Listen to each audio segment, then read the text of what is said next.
Ka Jingjurip iki Shnong ki badan hapreng ka jekan art put na ka bentawan pinpej no yo poru sama batikana lingba ki artli ki regional committee kala poi menta hakawat ka baar.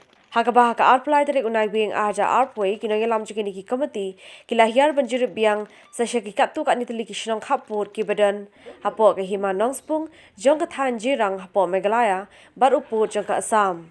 Hagani ka Jingjurip ka ba RCM dan pinkut noi ka Jingjurip jong ki committee hasuaban Aiti ki Kaiphod baro shiki argut ki menteri rang ba jong ka jala Meghalaya ban Assam layo ban Jurip iki Shnong ki bakintup na do ka Shnong haula bakla para jimbrigau lingkung bat patagau Hagaba ki nomi kmat jong ki committee gila yoru ban tuat jingmut halor ka jingang do jong ki paj ba ban penyaso shakani ka jala lalam khamar hakani ka Jingjurip Dauba Preston Tensong, Menteri Rang Ba Bandrap Joka Sarkar Jala, Uba Da Sakhiat Bhala Mare, Menteri ke Sarkar Jala, Uba Sostan Sotun MLA ke Jirang, Uba Meral Bonds Aim MLA ke Nongpo, Danori Kong RM Korba DC Joka Riboy District, Barki Officer na kitanat beper.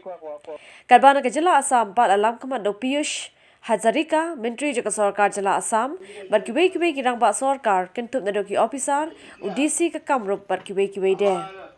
We are here together with Mr. Hazarika, with his team, with his officers.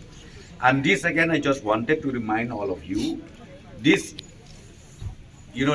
situation that we reach in this place, it is just because of both the Chief Minister of Assam and Chief Minister of Meghalaya. We wanted to resolve the issue of boundary in few places, and today is the last day for us where we visited these differences where we already have. So now I'm telling you, from the regional committee, both of us, we will prepare a report based on the facts, based on the sentiment of the people.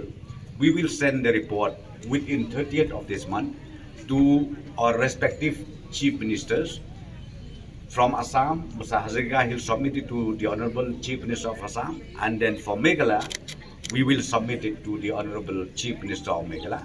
And thereafter, there will be again a joint meeting between Chief Ministers, and they will take a call accordingly to this.